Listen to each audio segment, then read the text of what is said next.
Senhores telespectadores, eu sei perfeitamente que não é bonito uma pessoa nos programas falar de si próprio.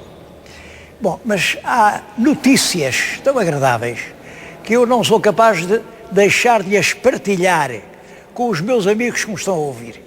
Bom, hoje a notícia é esta. Agora na Páscoa recebi umas amêndoas. Recebi este livro,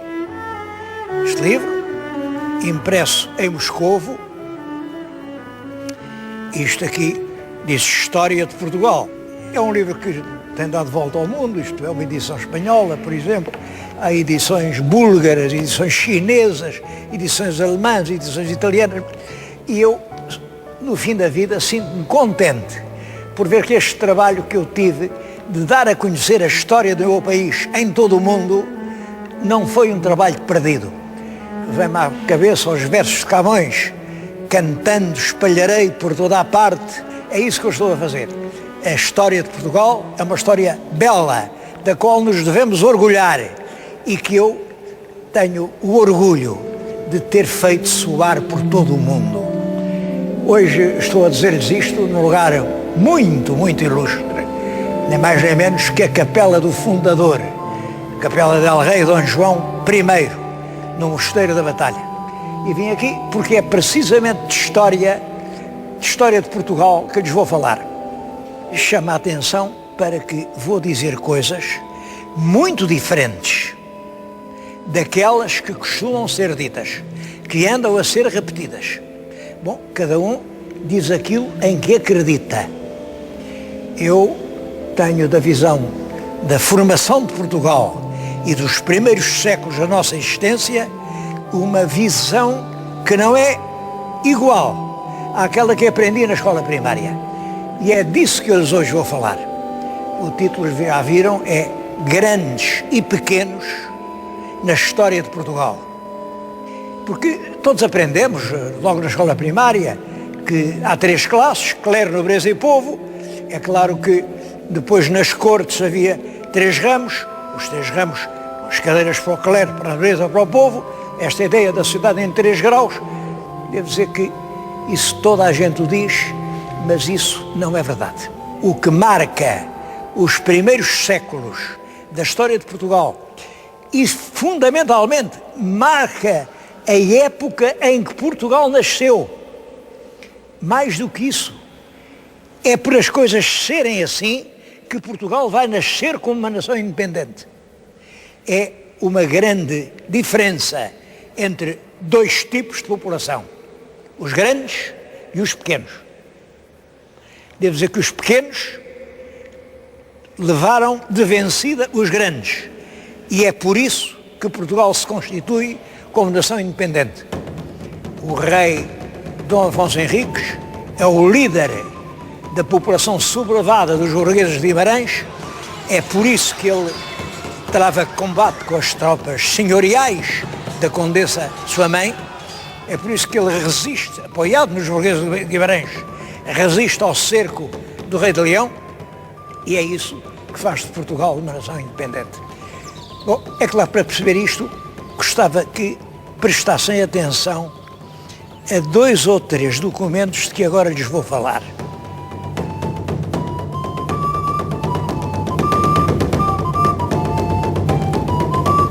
O primeiro documento refere-se a Dom Afonso Henriques. Tenho nas mãos os Anais e Crónicas Breves e Memórias Avulsas de Santa Cruz de Coimbra. Este texto, devo-lhes dizer que foi escrito pelos frades no século XIV, já depois da Batalha do Salado e antes da morte de Dom Afonso IV. Portanto, entre 1340 e 1350 e tal. Mas reflete uma cantiga de gesta que andava na boca do povo e remonta aos tempos de Dom Afonso Henriques. É um romance popular que os jograis cantavam de terra em terra. Ora bem, o que diz é isto: o conde Dom Henrique, pai do Dom Afonso Henriques, quando estava para morrer, chamou o filho, chamou o Dom Afonso Henriques e disse-lhe: filho, sê companheiro aos filhos de algo e dá-lhes todos os seus direitos. Aos conselhos fazei-lhe honra e faz de guisa que todos hajam direito, assim os grandes como os pequenos. E por rogo nem por cobiça não deixes de fazer justiça. É o recado que o conde Dom Henrique tem para dar ao filho. Apoie os fidalgos, mas apoie os conselhos, de maneira que, grandes e pequenos, a todos se faça justiça. O segundo documento que lhes quero ler, e que volta a falar em grandes e pequenos, é um capítulo da crónica de Fernão Lopes.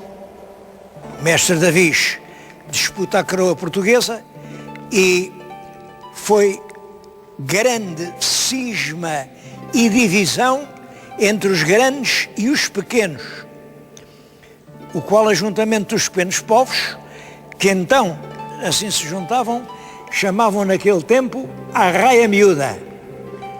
Os grandes escarneciam dos pequenos, chamando-o de povo dos Messias de Lisboa, que cuidavam que os havia de remir da sujeição ao rei de Castela.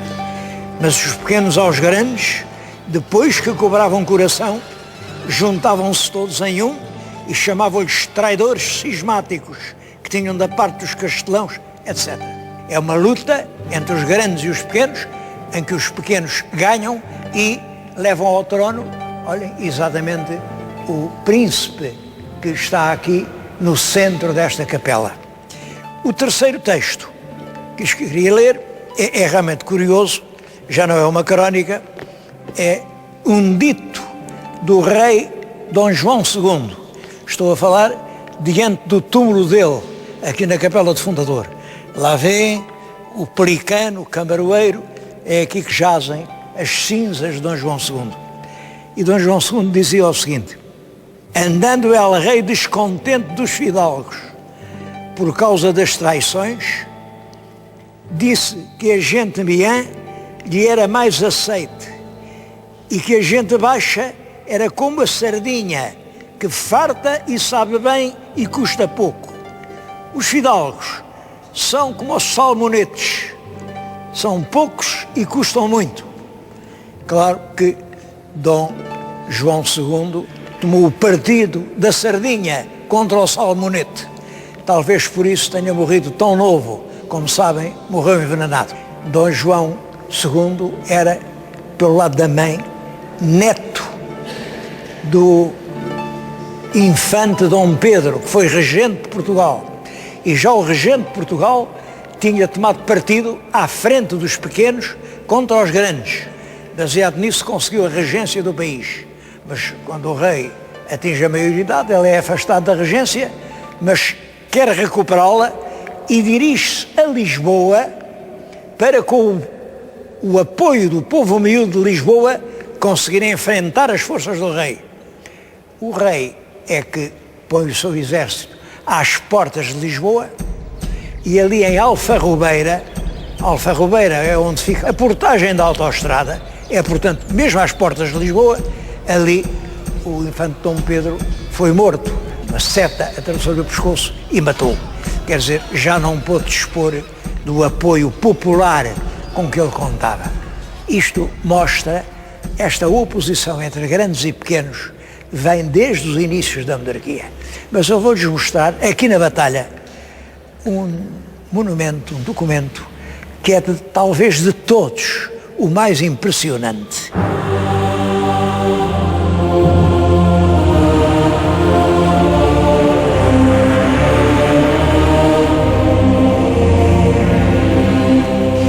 É o pórtico das capelas imperfeitas da Batalha. Chamam capelas imperfeitas a um panteão que o rei Dom Duarte teve intenção de mandar construir. Não acabaram. Dom Duarte, como sabem, reinou só 5 anos, morreu de peste em 1438, mas este pórtico, esta entrada, ainda é do tempo dele. E o que ele mandou escrever aqui era o seu compromisso como rei.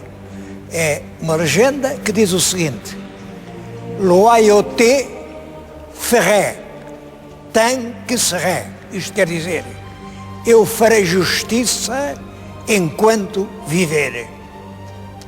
É um compromisso de honra do monarca ao cingir a coroa portuguesa. Porque durante o tempo do pai, Dom João I, Dom João I realmente acabou com a velha nobreza, mas foi surgindo outra. O Fernão Lopes disse que aquilo parecia a sétima idade do mundo, porque homens de tão baixa condição que ele nem se atrevia a dizer, quer dizer, gente ordinaríssima, armou depois em fidalgos importantes que andavam com 20 e 30 criados atrás. É essa nova nobreza que agora ameaça asfixiar o poder. E o rei Dom Duarte tem a preocupação da lealdade. É preciso ter presente que a palavra lealdade vem de leal e leal vem do latim legalis, legal. Lealdade é o mesmo que legalidade e legalidade quer dizer justiça.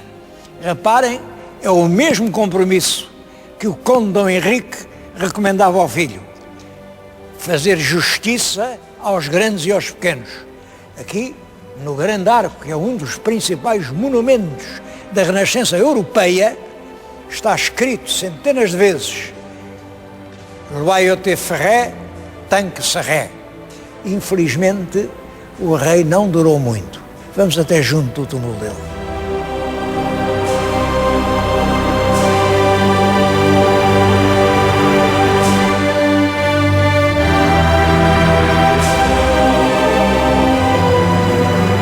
O monumento representa o rei junto com a rainha Dona Leonor de Aragão.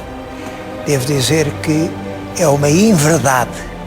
Realmente o rei morreu aqui, em testamento declarou que era a viúva, a rainha Dona Leonor, quem devia assumir a regência enquanto o Dom Afonso V fosse pequenino, até atingir a idade de reinar, mas, de facto, o infante Dom Pedro põe-se à frente dos pequenos e arrebata-lhe a regência.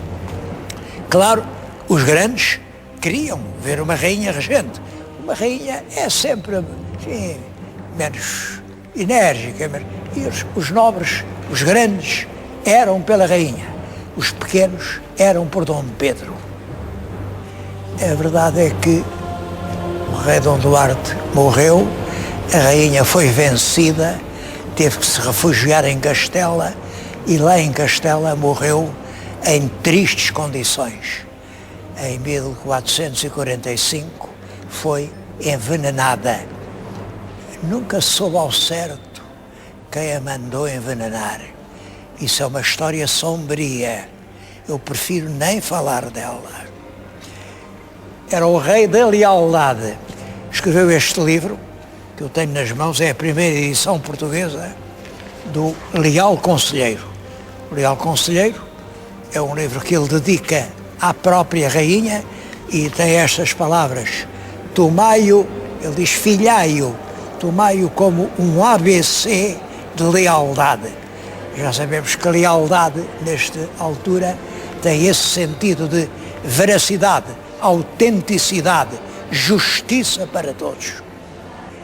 Sucedeu-lhe, depois da regência de Dom Pedro, o filho, Dom Afonso V. Dom Afonso V é realmente um fraco rei. Camões não o diz, Camões deu o nome de fraco rei ao Dom Fernando. Escreveu até: o fraco rei faz fraca a forte gente. É verdade. Agora, do Dom Afonso V, ele não diz isso, mas também é verdade. Dom Afonso V é um fraco rei. Os fidalgos voltam a dominar inteiramente a governação, ele distribui as terras, os títulos, até ao ponto de que, quando morre, e também morre em condições muito estranhas, no Palácio de Sintra. Diz que estava calor, bebeu um copo e morreu. A verdade é que o herdeiro, Dom João II, dizia que o pai só lhe deixou as estradas de Portugal, porque tinha dado tudo. Ele fez fidalgos, fez condes, deu isto, deu aquilo, entrou na guerra, chamou-lhe o africano, fez várias conquistas em África, mas realmente é um reino inteiramente dominado pelos grandes. é a esse rei Dom Afonso V que se sucede o tal Dom João II, que distingue entre o salmonete e a sardinha. Dom João II sucede Dom Manuel. Com Dom Manuel altera-se e atenua-se muito essa violenta confrontação entre os grandes e os pequenos. Porquê? Porquê que se atenua? Porque aparece uma nova força política. O dinheiro que vem agora da expansão ultramarina, que vem da costa da mina vem perto de 100 quilos de ouro todos os anos, que é moedado. Depois da mina vem a Índia, depois da Índia vem o Brasil. E tudo isso cria uma classe média. Uma classe que não é de grandes, não é de fidalgos, é de gente que trabalha, mas que tem o poder porque tem o dinheiro. E isso atenua completamente a confrontação violenta entre os grandes e os pequenos.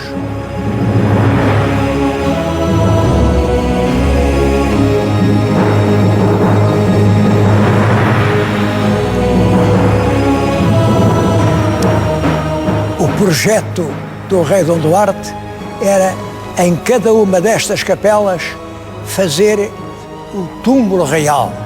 Ficaria aqui Dom Duarte, ficaria o Dom Afonso V, ficaria o Dom João II, ficaria o Dom Manuel, ficaria o Dom João III, ficaria o Dom Sebastião.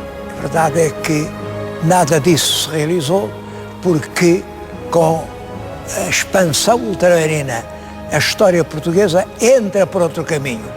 E o novo Panteão Real vai não ser, não aqui, mas nos Jerónimos.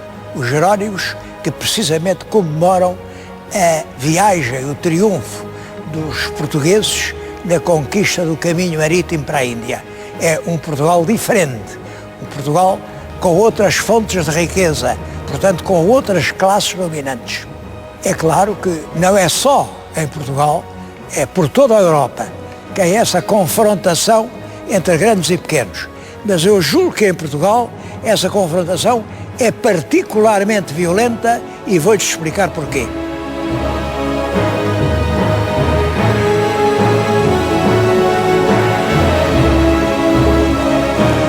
É que por toda a Europa Ocidental o Império Romano cai com as invasões bárbaras, mas os povos bárbaros instalam-se, organizam-se. A partir ali do século VI, VII, o feudalismo domina toda a Europa e vem praticamente até às Cruzadas, até ao século XIII, XIV. Em Portugal e Espanha e nas nações ibéricas não é assim. Os bárbaros vieram também, claro, são os alanos, os suevos, os visigodos. Simplesmente no século VIII vem a invasão árabe. Esse é o traço mais original da antiga história portuguesa. É que os árabes organizam a sociedade de uma forma completamente diferente. As populações vivem nas suas aldeias, são livres, não têm senhor, porque os antigos senhores são os visigodos, são derrotados e estão lá para as Astúrias, enquanto nas terras, agora completamente livres de qualquer senhorio, medra uma população trabalhadora que paga lá os seus impostos aos árabes, mas goza de uma grande liberdade. Isso só se interrompe com a reconquista. De facto, os visigodos que estão lá nas Astúrias, a partir logo do século VIII, começam a tentar reconquistar o terreno perdido. É essa guerra que começa no século VIII e acaba no século XV com a conquista da Granada, que se chama a Reconquista. Mas os povos que estão habituados a viver num regime de total liberdade, agora sublevam-se violentamente contra os cavaleiros que os querem outra vez dominar. Há muitas notícias de revoltas dos povos cristãos contra os reconquistadores cristãos. Essas revoltas não se julga que é porque eles preferiam ser árabes, não. Até porque eles mantinham, sob o domínio árabe, a sua religião cristã. O problema é que eles, sob os árabes, viviam como população livre. Ao passo que agora, depois da presúria dos cavaleiros que vêm lá do norte, eles passam a ter outra vez uma vida de servos, uma vida que é muito semelhante à escravatura. Eles não podem abandonar a terra, eles não podem fazer seu o produto do seu trabalho. Tudo isso é dos novos senhores da terra. E é isso que origina as revoltas. Há uma notícia que é uma crónica do Albeldense, que diz até concretamente que os libertinos quer dizer os descendentes dos escravos, revoltaram-se cruelmente contra os seus próprios senhores, mas, vencidos pela habilidade do príncipe, foram reconduzidos à sua primitiva servidão, quer dizer, ad pristinam servitutem, à antiga servidão.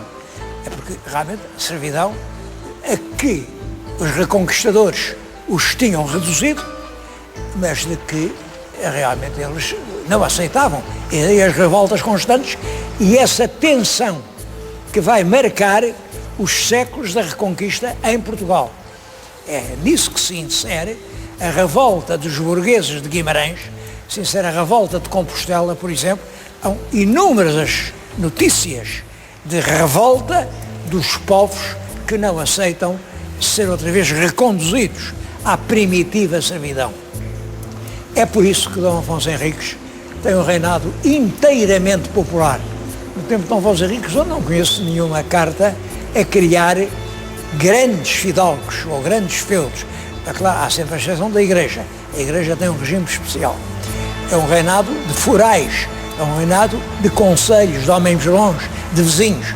O mesmo em Dom Sancho I, um reinado inteiramente popular.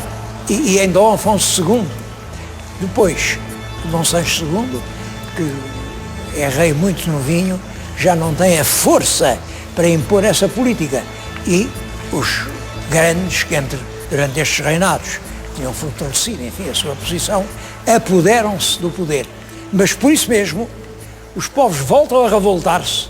É a Revolução de Bolonhês, que Alexandre Colano julgou que é uma conjura do clero para depor o rei.